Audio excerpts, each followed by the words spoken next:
Hello student, कैसे हैं। मैं उम्मीद करता हूं कि आप लोग ठीक होंगे। और आज हम ऐसे एक विषय पे चर्चा करते हैं, विषय पे टॉपिक पे हम बात करते हैं जो आपके दिमाग में हमेशा ये बात रहती है कि हम रिएक्शनों को लिखें कैसे। और रिएक्शन तो लिख रहे हैं, ठीक ही है, रिएक्शन लिखिए, उसको बढ़िया तरीके से लिखिए, उसको समझिए और उसको इस ढंग से लिखिए कि वो हमेशा के लिए याद हो। तो कक्षा 10 में, क्लास 10 में पहला जो अध्याय है आपका वो है रासायनिक समीकरण। रासायनिक समीकरण, ठीक है, उसके बारे में हमको पढ़ना है कि रासायनिक समीकरण क्या है, ठीक है, और उसको हम किस तरह से बैलेंस करते हैं। ठीक, रासायनिक समीकरण क्या है और उसको किस तरह से हम बैलेंस करते हैं, ठीक ना। कि रासायनिक समीकरण क्या है और उसको कैसे हम बैलेंस करते हैं। इक्वेशन, समीकरण क्या है, रासायनिक अभिक्रियाएं और समीकरण। तो अध्याय का नाम पहले लिखते हैं। अध्याय का नाम क्या है? रासायनिक। रासायनिक समीकरण और एवं रासायनिक समीकरण एवं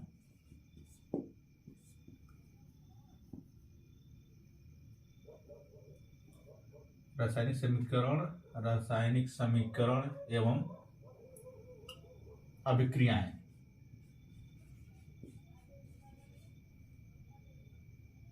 नहीं, इसको इस तरह से कर लीजिए, रासायनिक अभिक्रियाएं। अभिक्रियाएं एवं समीकरण। समीकरण ये अध्याय का नाम हो जाएगा। ये इसकी इंग्लिश हो जाएगी chemical reactions and equations. Chemical reactions and equations. तो ये है जैसे आपके, तो पहले आप जानेंगे क्या चीज, केमिकल रिएक्शंस, ठीक ना। तो हेडिंग बनाएंगे पहला, क्या चीज,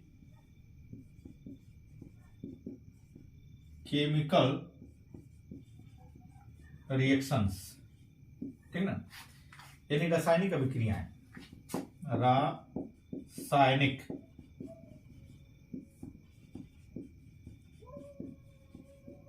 अभिक्रियाएं, इसकी हेडिंग बनाएंगे आप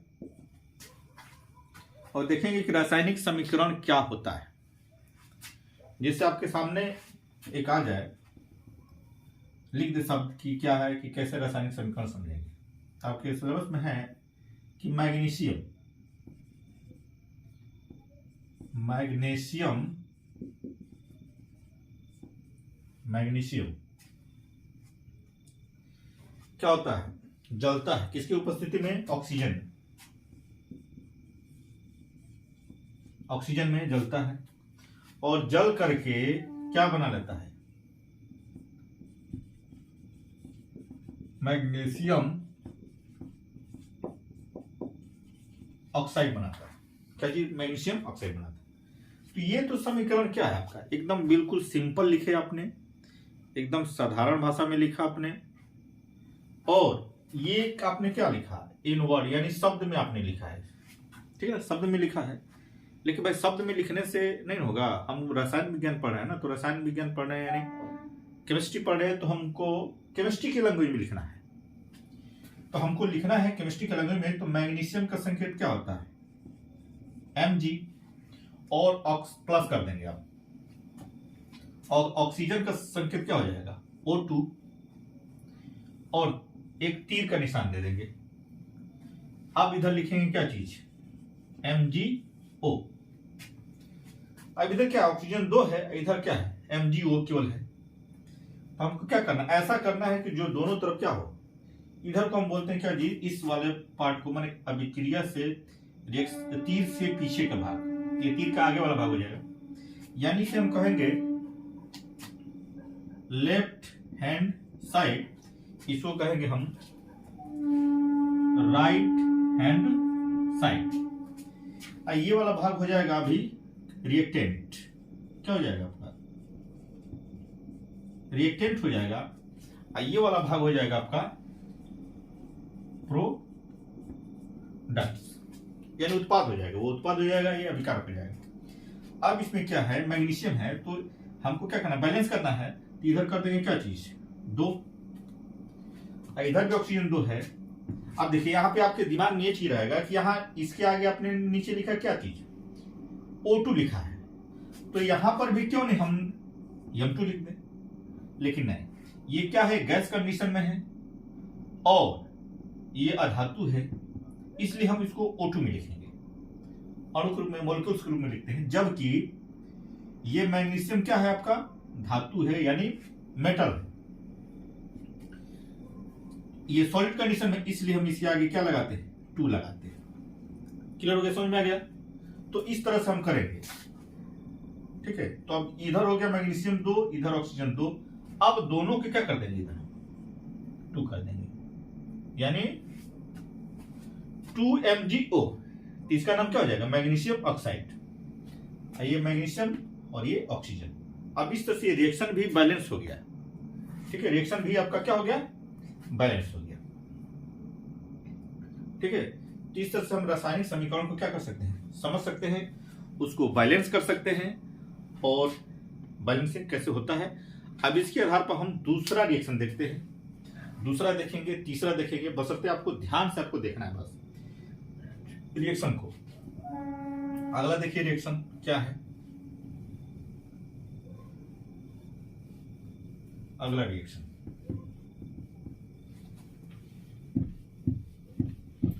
अगला रिएक्शन ये है कि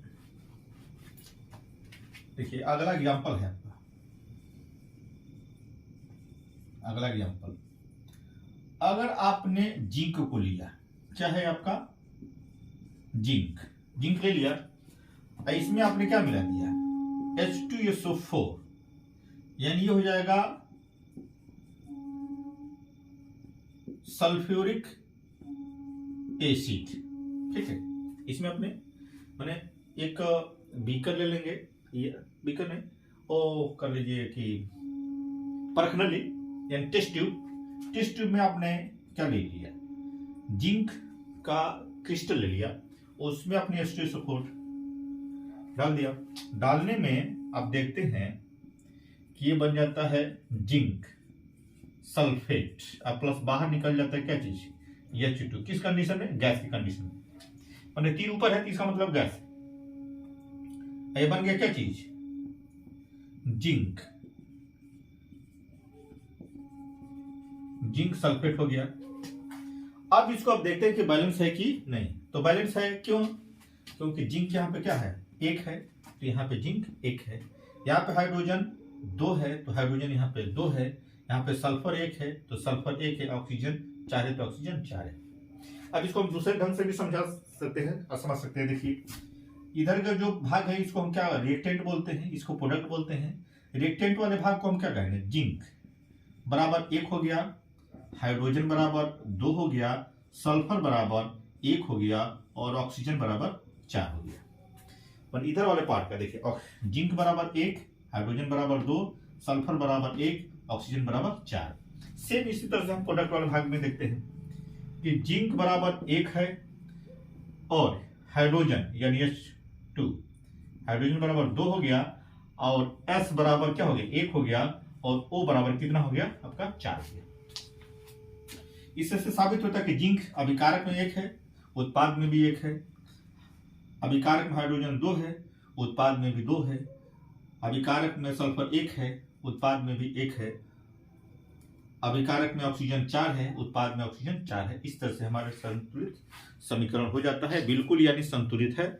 इसमें 1% का कोई कंफ्यूजन नहीं है कि हमारा रिएक्शन गलत है या संतुलित नहीं है।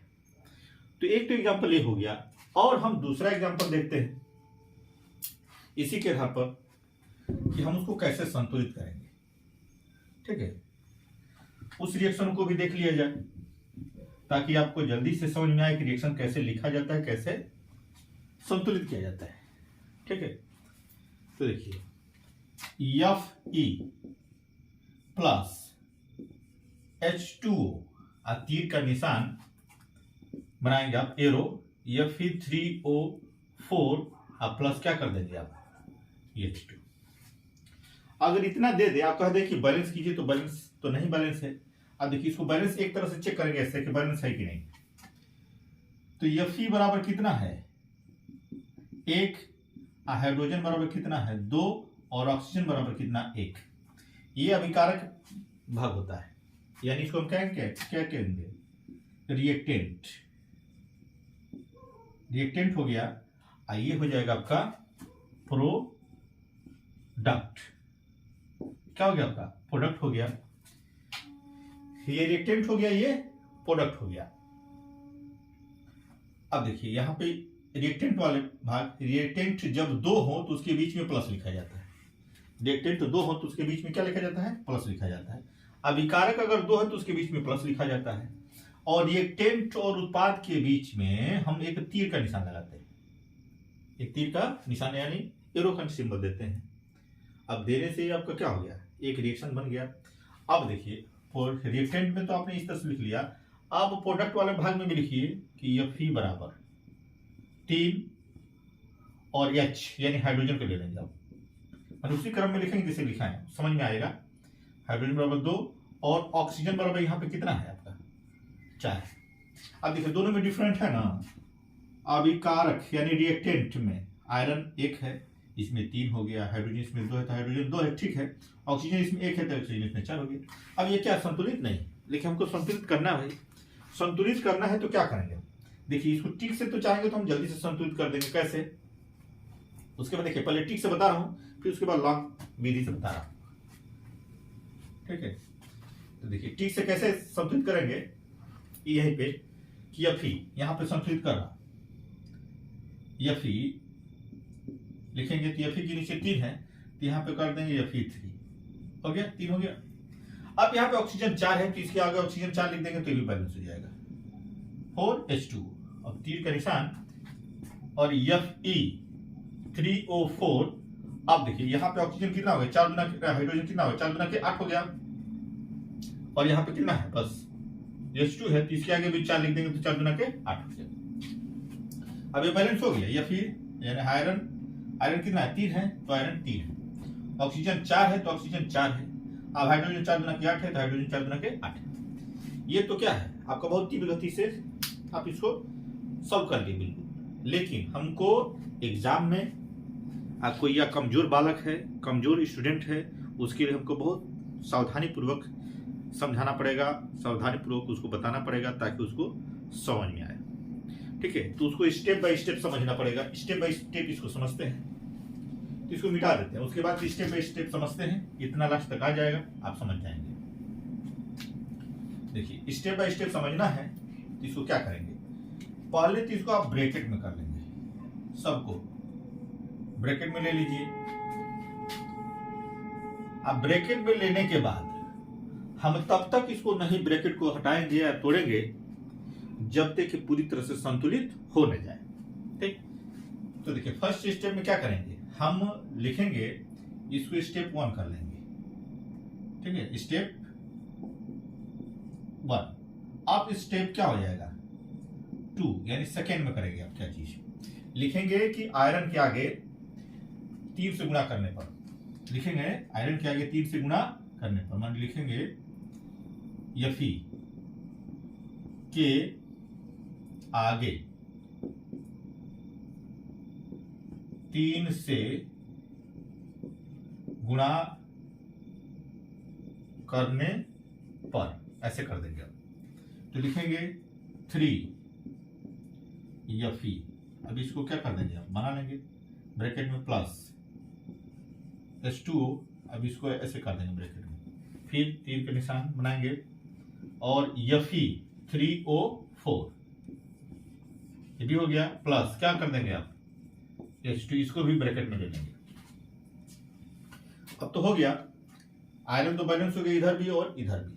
अब इधर ऑक्सीजन कितना है आपका, 4 है, तो हम क्या करेंगे, अब H2O के आगे 4 से गुणा करने पर, ठीक। अब क्या करेंगे, स्टेप 3 क्या हो जाएगा, स्टेप 3 में हम लिखेंगे H2O के आगे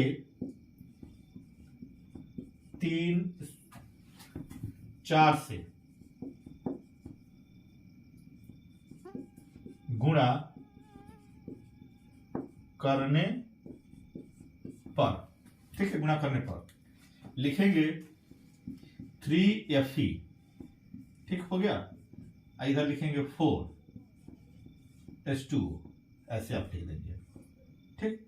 फिर तीर का निशान बनाएंगे, Fe3O4 ऐसे बना लेंगे। अब प्लस क्या कर देंगे, फिर H2 ऐसे कर देंगे। अब देखिए इधर ऑक्सीजन भी कितना हो गया आपका, 4 हो गया, इधर भी ऑक्सीजन 4 हो गया। आयरन भी बैलेंस हो गया, ऑक्सीजन भी बैलेंस हो गया। अब बचा क्या चीज, हाइड्रोजन बचा। तो हाइड्रोजन इधर कितना है, 8 है, इधर कितना है आपका 4 है। तो स्टेप क्या करेंगे आप, स्टेप 4 करेंगे आप।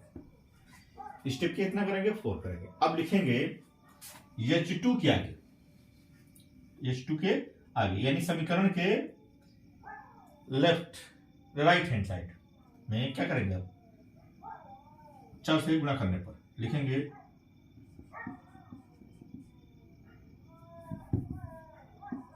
यही पे कर लीजिए, समीकरण के दाईं तरफ, यानी राइट हैंड साइड कर लीजिए, राइट हैंड साइड में H2 के आगे 4 से गुणा करने पर। अब देखिए यहां पे करेंगे क्या चीज, 3Fe प्लस 4H2 ऐसे, फिर तीर का निशान लगाएंगे, Fe3O4 और प्लस क्या हो जाएगा आपका 4H2। अब इस तरह से देखेंगे कि रिएक्शन क्या आएगा, आगे हमारा बैलेंस हो गया। रिएक्शन क्या हो गया, हमारा बैलेंस हो गया। रिएक्शन बैलेंस हो गया। अब इसको क्या करेंगे, ब्रैकेट को तोड़ देंगे, किसमें, स्टेप 5 में तोड़ेंगे। तो 3Fe प्लस 4H2O, फिर तीर का निशान बनाएंगे, Fe3O4 अब प्लस क्या हो जाएगा 4H2। ये तो हो गया। अब इसको क्या करेंगे आप, फिर इसकी भौतिक अवस्था को देखेंगे कि कौन गैस है कि कौन गैस नहीं है, कौन सॉलिड है कौन गैस है। तब यहां पे हम देखेंगे इसको। यहाँ पे मिटा के लिख रहा हूं, ठीक है, यहाँ पे मिटा के लिख रहा हूं। तो देखिए आप करेंगे क्या चीज, स्टेप 6, ठीक है, लिखेंगे समीकरण को भौतिक अवस्था के आधार पर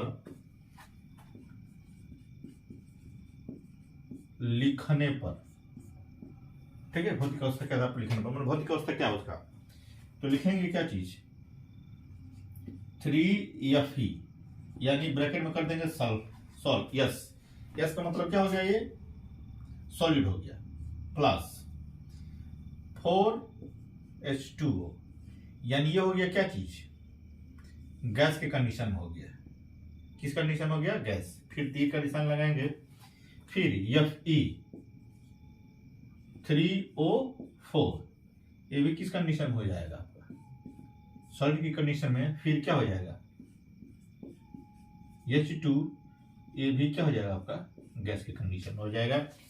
अब इस तरह से यहां पर ये रिएक्शन क्या हो गया, पूरी तरह से संतुलित हो गया।